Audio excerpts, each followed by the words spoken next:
Арбаңыздар, урматтуу Манас телеканалынын көрөрмандары, Котмандуу ушак күнүңүздөр менен сиздер менен биргеликте университеттен да артык деген аталыштагы программабызга кош келдиңиздер.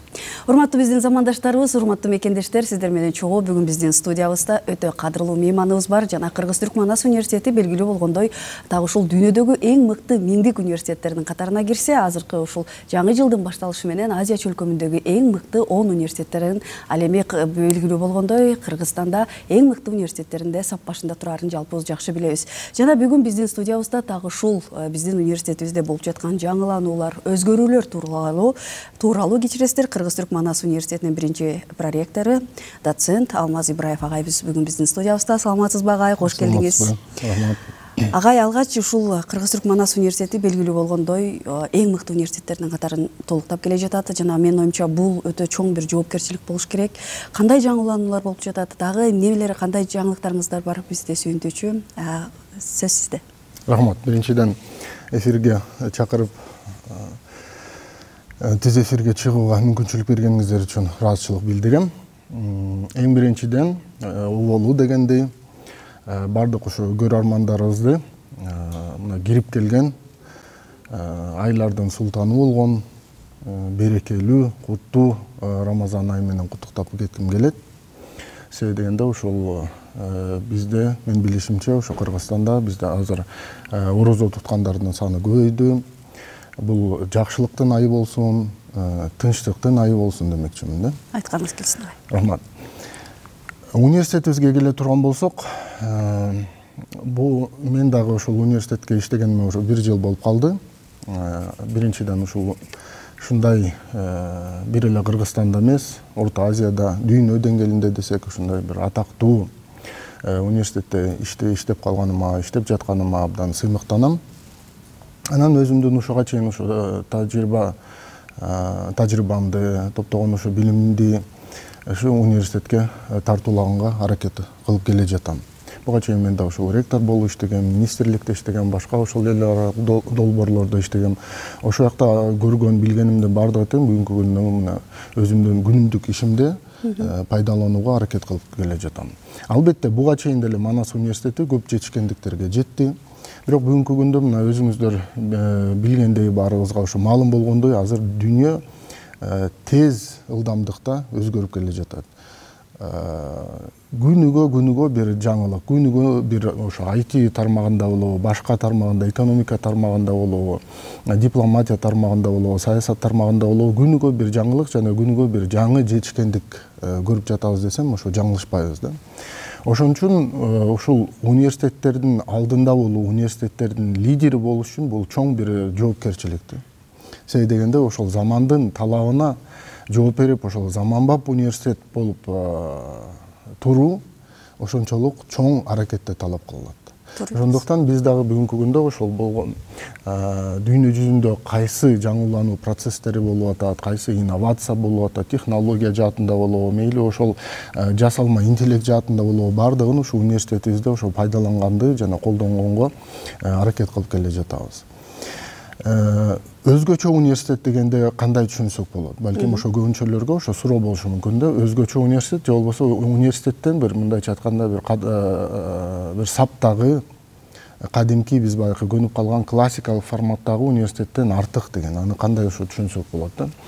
Мен ойлойм, эми бүгүнкү күндө эң негизгиси университеттин баягы эң башкы максаты бул ошо замандын талаптарына жооп бере турган адистерди даярдоо. Туура айтасыз. Мен ойлойм, ошол эң негизги максат болот.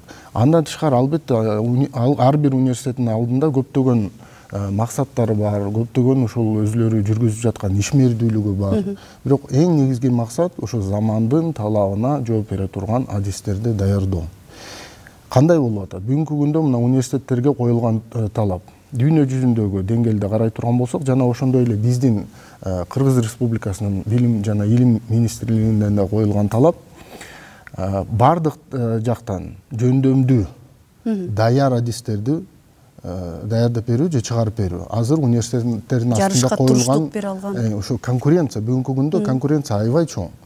Мына Кыргызстандагы, эгерде Кыргызстанды эле ала турган болсок, азыр 11 университетке өзгөчө статус берилди. Өзгөчө статус деген эмне? Бул толук автономия.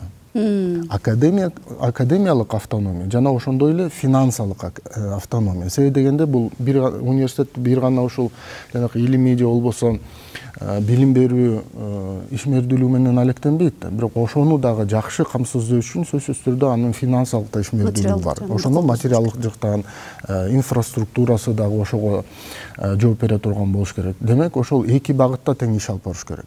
Эки багытта тең ишти ийгиликтүү алып барыш үчүн мындайча айтканда эгемендүү, колу бош, өзү башкара ала турган университет болуш керек. Мындайча айтканда ошого азыркы замандын талабына жооп бере турган менеджмент болуш керек университетте.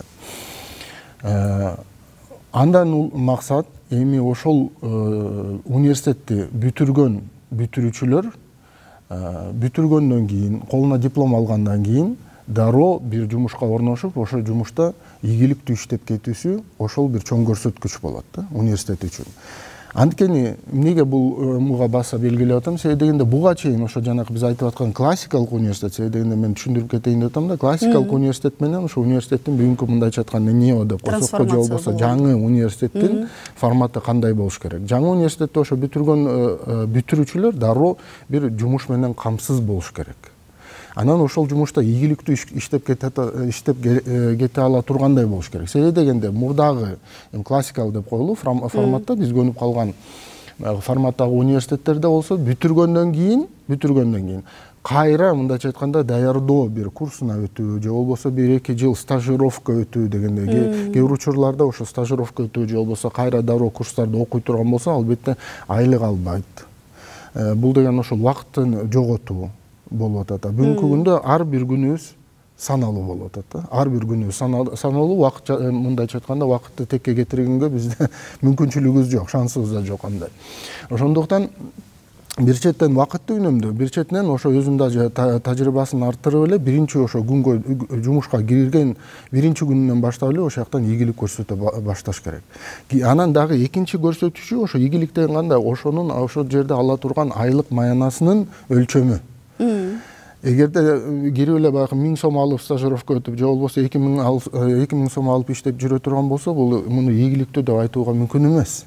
Эгерде ошо киргенден кийин кандай позицияга отуруп атат, кандай жумуш тейлеп атат, кийин ошондо карьерный росту барбы, анан ошонун айлык маянасы канчалык болду, ошого жараша азыр бүгүнкү күндө баа берилип атат да. Жана кандай компанияга орношо алат.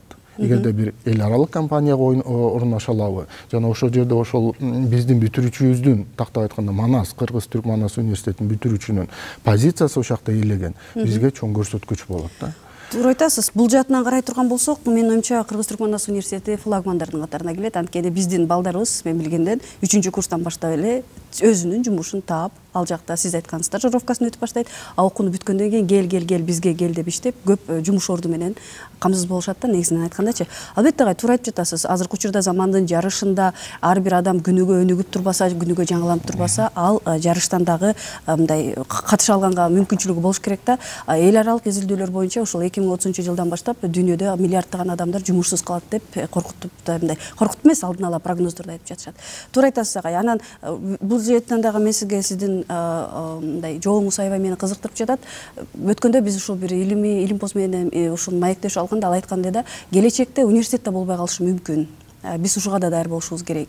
Дипломдук ишти жаздырып жатышат, жасалма интеллект менен бул да болбой калышы мүмкүн деген өзүнүн болжолдорун айтканда, бул жаатында дагы сиз туура айтып өттүңүз. Биз өзүбүздүн студенттерибизди жалгыз эле бир кесиптен эмес, ошол өзүнүн дагы кандай кылып байыта алат, кандай кылып кеңейте алат, өзүнүн масштабын дагы кантип чоңойто алат, ошол жаатында дагы адамга дагы Кыргыз-Түрк Манас университети адамдык сапаттарды да изденүүнү дагы сала алган бир жогорку окуу жай катары мен билем да. Ушул жаатында дагы бизде белгилүү болгондой университетибизде да көптөгөн иримдер бар. Ал жака дагы Манас университети көптөгөн колдоосун да көргөзүп келет. Агай, ушул жаатынан да айта кетсеңиз, ушул кесипкөй болуш үчүн, адамдык сапатындагы жогорулатыш үчүн жана ошол учурда жарышка туруштук бере алыш үчүн биздин жогорку окуу жай балдарыбыздын дагы келечектеги дагы кандай нерсеге даяр болуп калыш үчүн дагы кандай жаңыланууларды жана дагы кандайдыр бир изденүүлөрдү кылып жатышса керек да. Ошол жактан да айта кетсеңиз, мисалы үчүн алмашуу программалары барбы? Сиз өзүңүз жакында эле ошол иш сапар менен барып келдиңиз, жогорку окуу жайлардын өткөрүлүп жаткан ушул Орусияда барып келдиңиз окшойт. Ошол тууралуу да айта кетсеңиз. Ооба, албетте. Туура айтасыз, мен ошол жака келатам мындайча айтканда, акырындап. Себеби дегенде ошол бизде университеттен артык бир университет дегенде дароо суроо болот да, ал кандай университет болуш керек дегендечи, мындайча айтканда бир таң калыш иретинде болушу мүмкүн.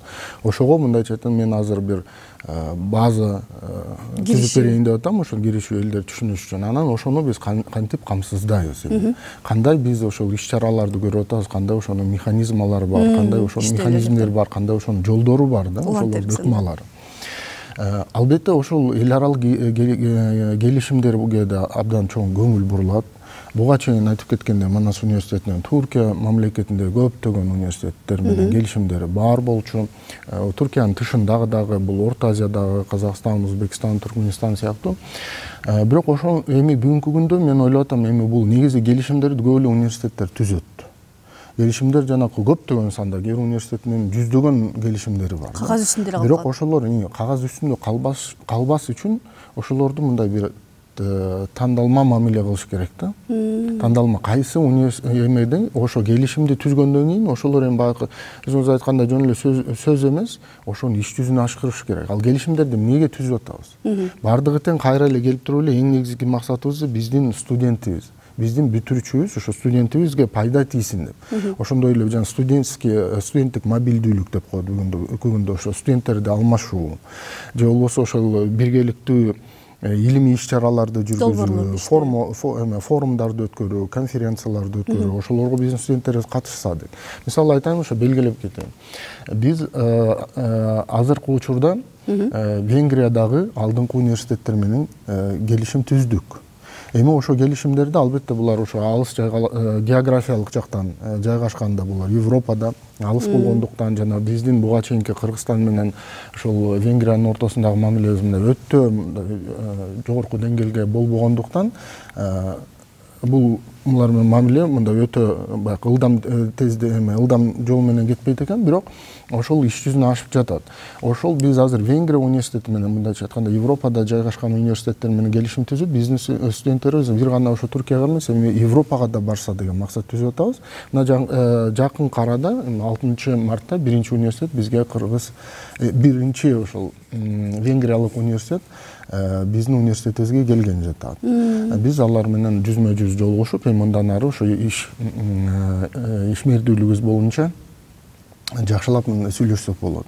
Мындан тышкары дагы биз да пландаштырып атабыз, жайкы учурунда же дагы бир мүмкүнчүлүк боло турганда алар менен да жолуксак, ал университеттер менен дегенде ошол венгриялык университеттерде дагы көптөгөн жетишкендиктери бар. Андан тышкары, сиз айтып кеттиңиз, биз Россиядагы мамлекеттик Алтай университети менен келишим түздүк. Жана ошондой эле Башкортостандагы педагогикалык Акмола университети менен келишим түздүк. Алардын адистери бизге келип кетишкен. Эми ошо студенттик алмашуу боюнча дагы иштерибизди жүргүзүп бара жатабыз. Андан тышкары мен баса белгилеп кетейин, ошо биздин конуш эле мамлекетибиз жана биздин эле боордош туугандарыбыз Казакстанда жайгашкан ошо Назарбаев университети менен дагы биз келишим түзүп, азыр уже студенттерди алмашуу боюнча, ошо студенттик мобилдүүлүк боюнча ошо пландарыбызды ишке ашырган жатабыз да. Мындан баардыгы ушундай дүйнө жүзүндө аброю жогору болгон, мындай атактуу, белгилүү университеттер менен дагы Манас университети иштешип, алардын да тажрыйбасын көрсөк. Биздин тажрыйбабыз да жакшы, бирок ошо менен биргеликте дүйнөлүк университеттер кандай иш алып барып атат. Биз да көрсөк алардын тажрыйбасын, биздин студенттерибиз дагы барып көрсө да. Анан ошондо деңгээл өсөт, сөзсүз түрдө көз карашың өсөт, башка деңгээлге чыгасың. Анан эми университетибизде болуп аткан албетте иш-чаралар абдан көп. Бизде ошол Кыргыз-Түрк Манас университети деп ошо аты айтып тургандай, бизде эки мамлекеттин ортосунда, мамлекеттик деңгээлде курулган университет болгондуктан бизге эки мамлекет тарабынан тең университетке берилген же болбосо арналган көңүл абдан чоң да. Катуу көңүл бурулуп турат, ошондуктан өзгөчө назарда турабыз. Президенттер келип атат, министрлер келип атат, анан ошолор менен жолугушуу бир гана телевизордон эмес, бир гана интернеттен эмес, мындай жүзмө-жүз жолугушуу, алардын сөзүн өзлөрүнүн оозунан угуу, бул дагы биздин студенттерибизге чоң бир тажрыйба берет да. Дипломатиялык деңгээлде, саясий деңгээлде, неге эле менеджмент деңгээлге өзлөрүнүн жашоодогу тажрыйбасы үчүн абдан чоң түрткү берет. Туура айтасыз агай. Жакшы нерселерди айтып өттүңүз. Негизи эле биздин жогорку окуу жайыбыз бул эки өлкөнүн ортосундагы өзгөчө бир жаңы бир үмүттөр менен ошол Советтер Союзу кулагандан кийин жаңы эгемендүүлүктү алып жатканда курулганда, анын өзүнүн чоң бир максаты менен курулуп, ага менин оюмча жетип келе жатат деген ойдобуз. Анткени быйыл дагы курулушунун 30 жылдыгы болду. Өзүңүз билгендей, бул жерде Кыргыз-Түрк Манас университети өзү ошол өзүнүн чийирин ачып жатканда, билим берүүдө болсун, сиз айткандай башка жогорку окуу жайлар менен алгымда иш алып барууда дагы болсун, менин оюмча бир жаңыланууларды алып келсе керек да. Анткени ага чейин бизде билим берүү жаатында дагы система өзгөчө болчу да, башкача болчу да. Аны айтсаңыз агай, биз өзүңүз айткандай жантадан бери жакшы мындай кенен маалымат берип өттүңүз. Биздин жогорку окуу жайдын иштөөдө дагы жалгыз гана билим берип эле өзү менен казанында кайнай бербестен интеграция болуп, калкка дагы ошондой, ошол эле учурда башка дагы ошол ишкердүүлүк жаатында дагы кулачын жайып, башка дагы ошол заманбап Европадагы башка мамлекеттердеги ошол өнүккөн мамлекеттердеги жогорку окуу жайдардагылар алып барган практиканы алып барганга аракет кылып келет да. Муну биз жакшы билебиз. Ошол жаатында агай кантип ойлойсуз, мындай кандай кыйынчылыктар болуп атат, кандай жаатында азыр оңой болуп калдыбы? Мисалы үчүн менин оюмча могу технопарк тууралуу дагы биринчи ишти алып баралы деген дагы Манас университети демилгелерди көтөрүп чыкса керек эле да. Бул жаатында белгилүү болгондо иш кагаздары дагы бар, ал жакта дагы жаңылануу бир нерселер жасалыш керек. Ушул жаатында дагы кыйынчылыктар болсо, ошолорду айта кетсеңиз, же болбосо кантип ашылып өттү булар, ушулар тууралуу айта кетсеңиз. Ооба. Бул дагы бир өзүнчө багыт. Буга мындай бир аз токтоло кетиш керек. Себеби дегенде өтө маанилүү. Бүгүнкү күндө ошо университеттердин ошо талабынын дагы бирөөсү ошо технопарктарды ачуу болуп атат. Албетте Манас университети бул биринчилерден болуп эле ошол технопарк ачабыз деген далалаты көп жылдан бери уланып келе жатат. Бирок былтыр мына ошол боюнча мамлекеттик бизде деңгээлде атайын мыйзам кабыл алынды технопарктарды ачуу боюнча. Эми азыркы күндө ошол мыйзамдын алдындагы нормативдик акттар деп коет, ченемдик нормативдик актылар, ошолор боюнча иштер жүргүзүлүп атат. То есть мындайча айтканда ошол мыйзамды иш жүзүнө кантип так иретинде ашырса болот деп. Ошолорду баардыгы бүткөндөн кийин эми уже бул иш жүзүнө киргизиле баштайт деп ошо күтүп жатабыз. Бирок ошо менен биргеликте Манас университети дагы ошол технопарктарды ачууга азыр толук мындайча айтканда аракетин көрүп жатат. Мына бүгүнкү күндө эле мына атайын түзүлгөн биздин окуу иштери боюнча проректорубуз Камалбек агай баш болгон мындай бир топ адам Туркияга барып, ошол Туркиядагы университеттердин, алдыңкы университеттердин ошо технопарктары менен таанышып келди, алардын тажрыйбасын үйрөнүп келишти. Бирок ошолордон бир жыйынтык чыгарып, өзүбүздүн дагы ошо долбоорго бир салым болот деп ишенебиз. Мен дагы ошол Башкортостандагы жана айтып кеткен педагогикалык Акмулла университетинде дагы өзүм атайын ошол суранып, алардын технопаркы менен тааныштым. Дагы бир таң калыштуу нерсе, себеби дегенде педагогикалык университетте технопарктын эле болушу өзү да бир мындай бир мындайча айтканда бир күтүүсүз нерсе да. Анткени дегенде технопарк деген өзү эле мындай бир технологиялык же болбосо ошо техникалык университеттерде деп ойлосок болот. Бирок алар деле технопаркты кандай деп, мындайча айтканда башка бир жаңы көз караш менен, мындай бир жаңы ойлордун жарала турган бир эмеси, майданы деп алар уюштурган экен да. Ушул жерде студенттер келип бир жаңы инновацияларды жүргүзсө, бир стартаптарды жүргүзсө деген ой менен атайын бир имарат ажыратып бөлүп коюшуптур ошол жерде, ошол технопарк. Ошол технопарк эле ошол педагогикалык университеттин ичинде. Эми демек ошондой бир тажрыйбаларды көрүп атабыз, үйрөнүп атабыз. Буюрса биринчилерден болуп мындагы Кыргызстанда иш жүзүнө ашырабыз деп ишенебиз. Мунун максаты кайра эмне деп айтам. Себеби дегенде азыр мына бир эми бул жаңы концепция эмес, негизи дүйнө жүзү үчүн бул дуальный билим берүү, дуалдык билим берүү деген концепциясы бар. Дуалдык деген эми өзү ушул сөз айтып турганда дуа, то есть эки деген да. Бул теория менен практиканы айкалаштыруу, бирге алып кетүү. Ошол кезде сей дегенде мына жанакы классикалык дегенде жанаң эле окуулар, окуу менен эле алек болуп калып, бардыгына жаттоо менен эле. Анан кийинде иш жүзүнө келгенде, ошол жанагы мисалы индустрия болобу, же болбосо өндүрүшкө барабы, же болбосо негизи эле иш жүзүнө барганда ошондо кантип ошол билимин, алган билимин, теорикалык билимин кантип ошо колдонот, кантип пайдаланат дегенде бир аз кыйынчылыктар туулчу мурда. Бүгүнкү күндө ошол бул Европадан башталган. Дуалдык билим алуунун форматы кандай? Ал эгерде түшкө чейин теориялык билим ала турган болсо, түштөн кийин заводко барып иштейт да, ошол алган билимин пайдаланат.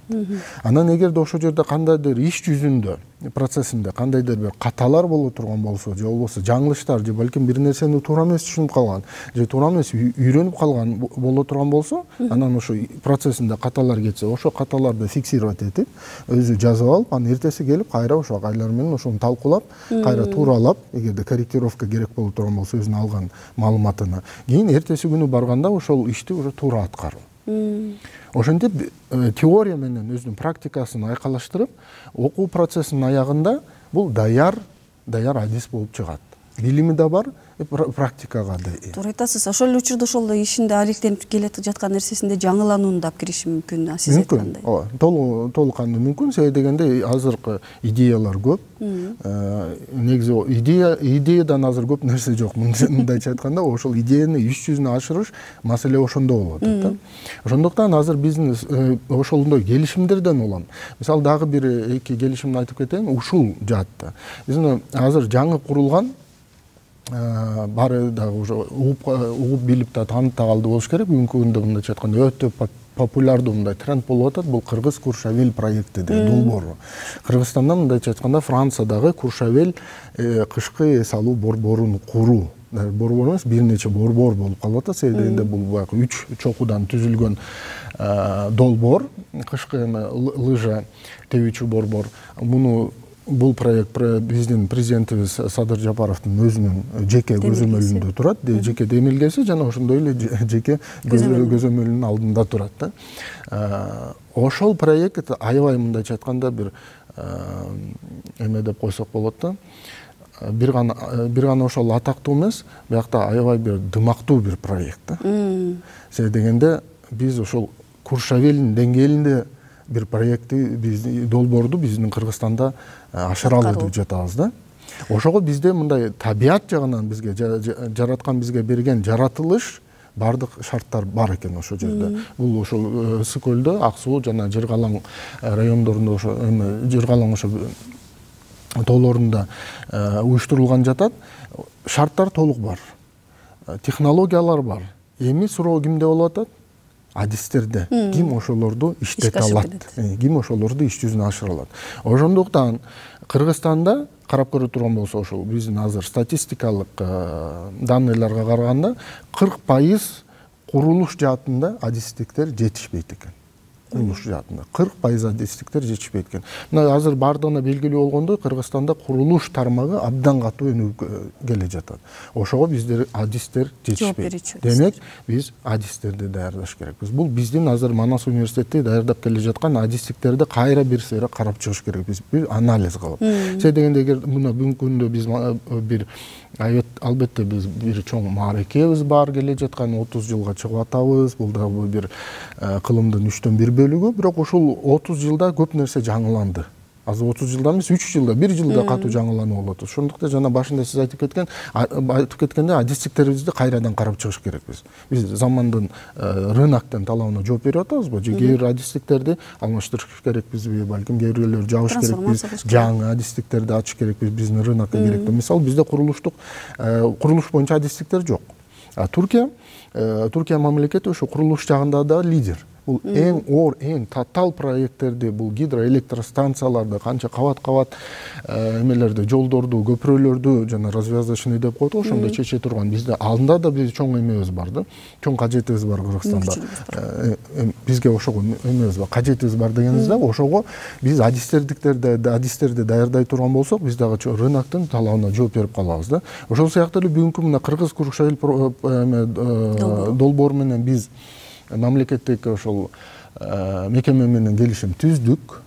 Биздин ошо туризм факультетиндеги студенттер ошол жактан тажрыйба алсын, жана кийин эле ошо бүткөндөн кийин ошол жака дароо жумушка орношсун дегендей.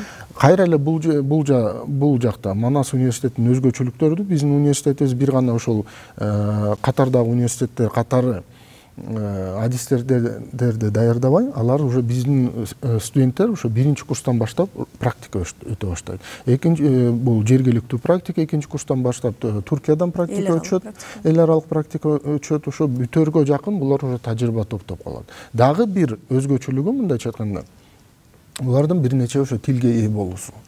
Азыр бул дүйнөлүк Кыргыз Курушевели дүйнөлүк практика, дүйнөлүк долбоор болгондуктан, албетте азыр эле бизге канча деген чет элден туристтер келип атат. Ошолорго жакшы, жогорку деңгээлде сервис уюштуруп бериш үчүн, албетте сөзсүз түрдө англис тилин билиш керексиң, түрк тилин билиш керексиң, жана башка тилдерди билиш керексиң. Ошол тилдерди биздин студенттер Кудайга шүгүр билишет. Туура айтасыз агай. Анткени азыркы учу илгери дебедимби?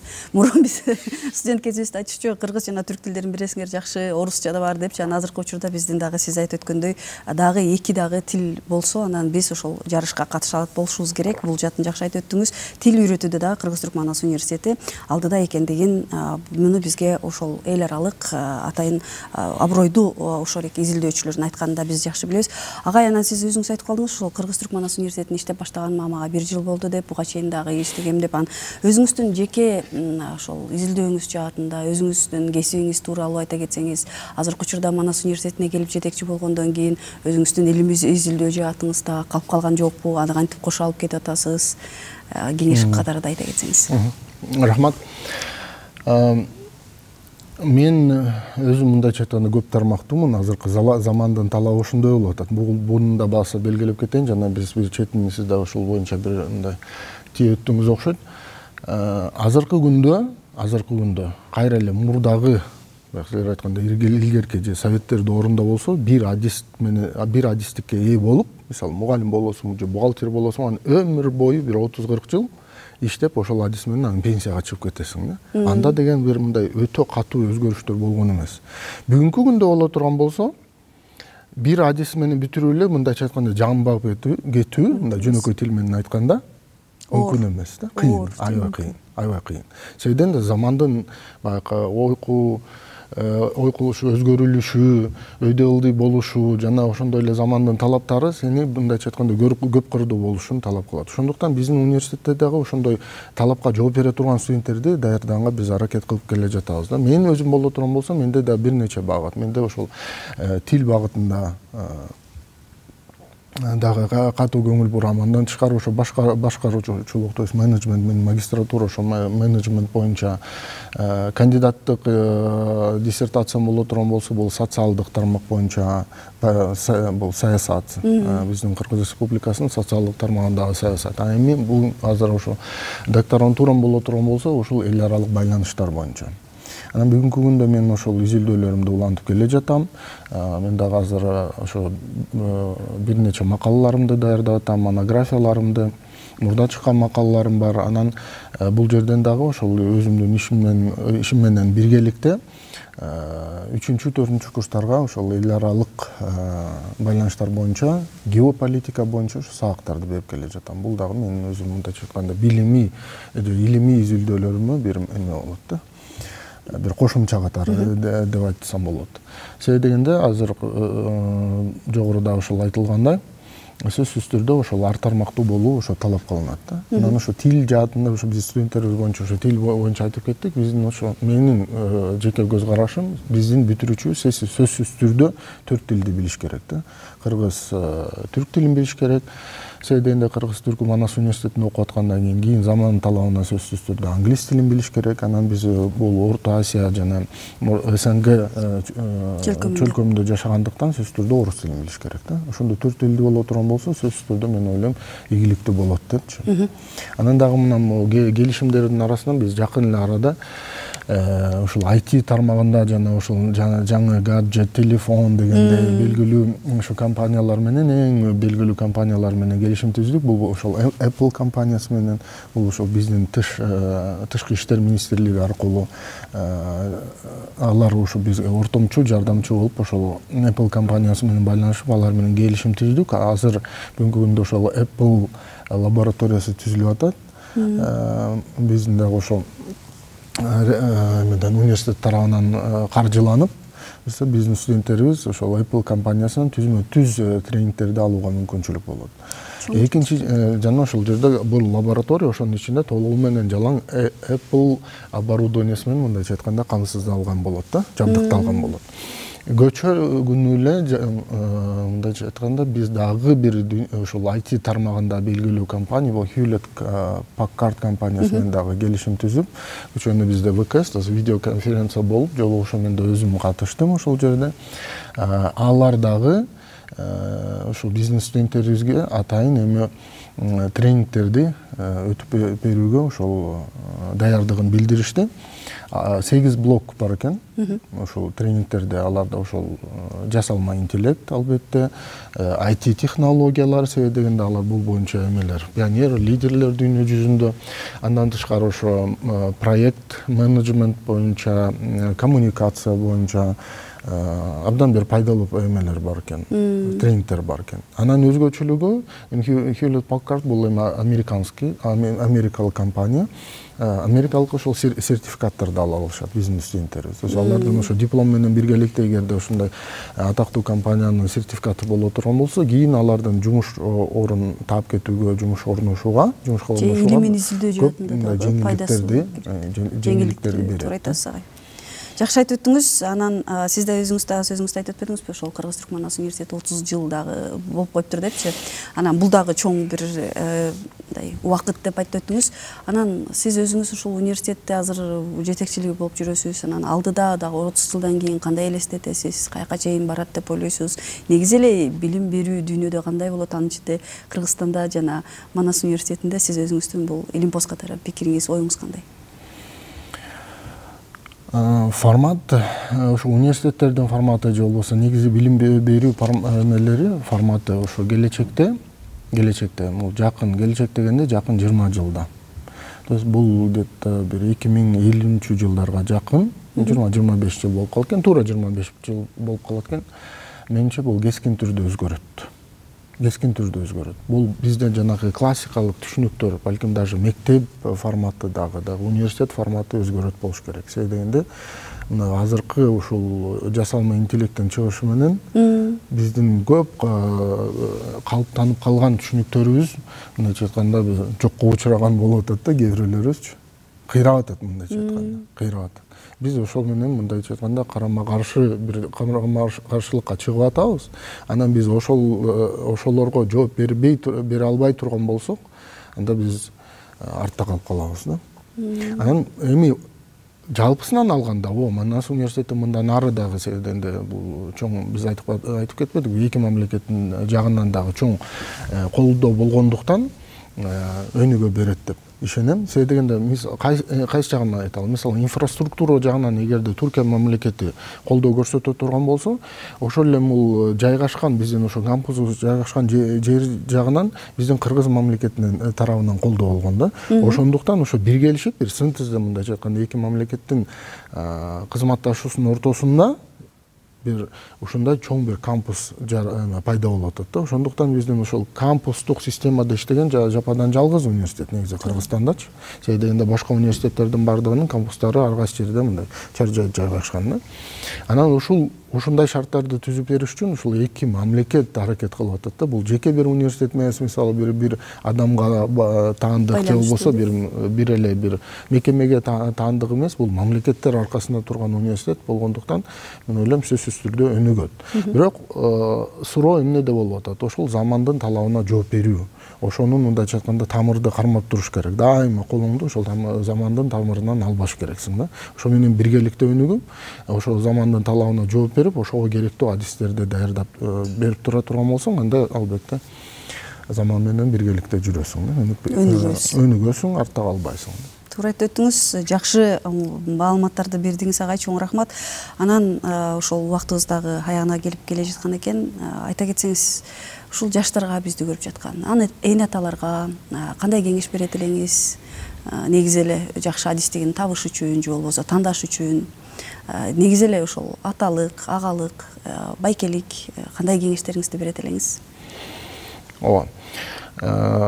Ошолдон ушул эле багыттагы дагы университеттердин негизги бир функцияларынын бири бул педагогикалык функция. Кайсы университет болбосун, мейли таза IT технологиялык же болбосо техникалык университет болсо дагы, бул университет катары, бул билим берүүчү мекеме жана биздин адистикте, келечектеги биздин адистерди даярдаган билимий мекеме катары функциясы педагогикалык дейм. Эмне деген ал? Мисалы, ошонун ичинде эле ар бир агайдын иштеген профессор болобу, доцент болобу, жөнөкөй эле ага окутуучу болобу, керек боло турган болсо кызматкерлердин, ректордон баштап охранага чейин педагогикалык функциясы бар. Ошону унутпаш керек да.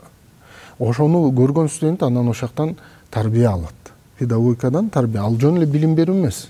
Тарбиялоо, ошо сөздүн арасында, сабактын арасында, лекциянын арасында, столовойдо жүргөндө, көчөдө жүргөндө, өзүңдүн жүрүм туруң менен, өзүңдүн алып жүрүшүң менен, өзүңдүн сүйлөгөнүң менен, кийингениң менен, баскан турган турпатың менен үлгү болуш керексиң да. Себеби дегенде, канчалык технологиялар өзгөрбөсүн, адам эгерде миллиондор жыл мурда кандай жаралган болсо, бүгүнкү күндө деле ошондой, кийин канча дагы биз кыямат кайымга чейин ошо боюнча кала берет. Адам өзгөрбөйт. Айлана чөйрөсү өзгөрөт, технологиялар өзгөрөт, ыкмалар өзгөрөт, бирок адам ошо боюнча кала берет да. Адам бойдон калат да. Андан тышкары биздин ошол улуттук баалуулуктарыбыз бар. Улууну мисалы урматтоо, кичини ыззаттоо деген сыяктуу, ата-энеге урмат көрсөтүү, агайга, устазга, кожага урмат көрсөтүү деген биздин мындай калыптанып калган, кылымдар бою калыптанып калган биздин баалуулуктарыбыз бар. Биз алардан эч качан баш тарта албайбыз, эч качан. Биз кыргыз болгондуктан, биз бойдон биз менен ал кала берет. Биз ал деген ушул азыркы өнүгүү менен биргеликте эч качан ал кошо кетет, жардам берет. Сен өнүккөнүң адам катары. Неге деп атам? Себеби дегенде мына кеңеш деп атпайсыңар, кандай кеңеш берет эле, кайсы адистикке барат эле. Эң негизгиси мындайча айтканда ошол биздин улуу жазуучубуз Чыңгыз Айтматов айткандай адам бол да. Адам бол.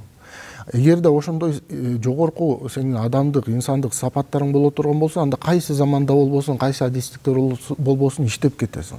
Негизи бизде эң ошо бизге керектүү сапаттардын бири ал ошол иштермандык болуш керек. Бул жалкоолукка карама-каршылык да.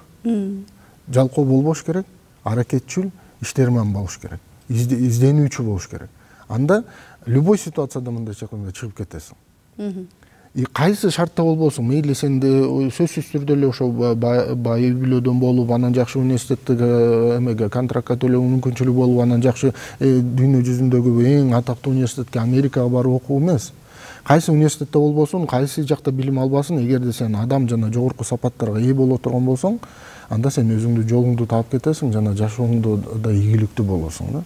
Ошондуктан мен эң биринчи ошо бизде университетте педагогикалык ошол функцияларыбыз, аны баардыгыбыз тең ошону биле жүрүш керекпиз, эсте тута жүрүш керекпиз, жүрүм турумубуз менен, алып жүрүшүбүз менен өрнөк болуш керекпиз.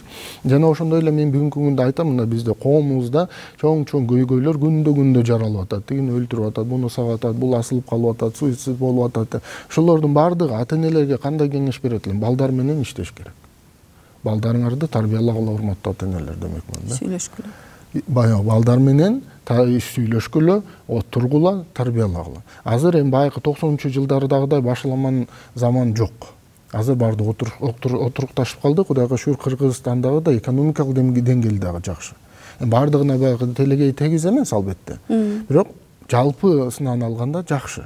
Ошондуктан сөзсүз түрдө азыр баягы эмени көрдүүнүн артынан эле чуркай бербей эле, бир аз убакыт ажыратып, токтонуп, үй бүлөнү да караш керек, балдарды да караш керек, өзүңдү да караш керексиң, китеп окуганга да заман убакыт ажыратыш керексиң сөзсүз түрдө. Себеби биз азыр өнүккөн мамлекеттерди көрүп атабыз да, мисалы Япония технология жагынан алдыда турат, Корея алдыдагы жакта турат. Бирок адамдын ошо жерде карап көрө турган болсок, адамдык баалуулуктар кайсы деңгээлде турат деп карап көрө турган болсок өкүнүчтүү. Мисалы Японияда азыр айтылат экен, эгерде жаштар үйлөнө турган болсо, баланы күткөндөн көрө итти баккан арзаныраак дейт. Экономикалык жактан. Бул экономикалык көз караш да. Эгерде ошондо сен экономикалык өлчөм менен карай турган болсоң, ооба ит багасың. Эгерде адамдык көз караш менен карай турган болсоң, кандай болбосун, бала күтөсүң.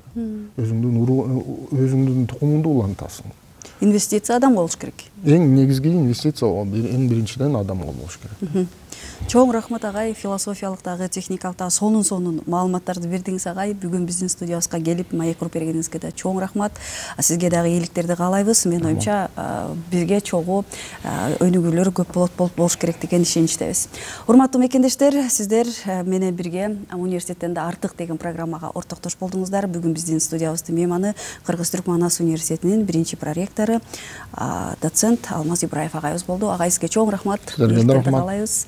Кайрадан эфир толкундан көрүшүп, ушкучакта аман туруңуздар.